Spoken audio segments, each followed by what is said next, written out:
根据统计，年癌的患者每年新增加大约超过1万人以上。基美病院一般甲消化系外科主治医师林佩仪表示，手术切除是年癌主要的治疗方式。不管是全部切除或者是部分切除，过去拢会留下明显的疤痕或者是凹陷，而影响到外观，甚至乎患者拒绝来接受治疗。不过，随着医学的发达，现在透过年房整流的微创手术，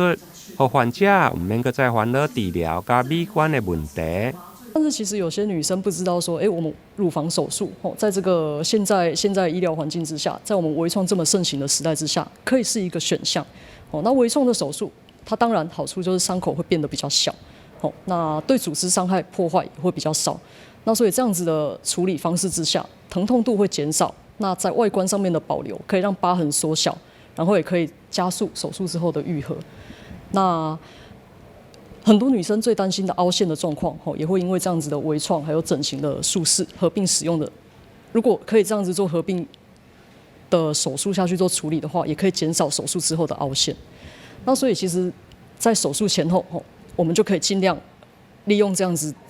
的术式来维持外观上面的自然，那也就可以减轻病患在康复之后，因为外观上面的缺陷留下的遗憾。不管是微创利用真空辅助抽吸装置来切除良性的肿瘤，或者是内视镜微创合并进行式的手术，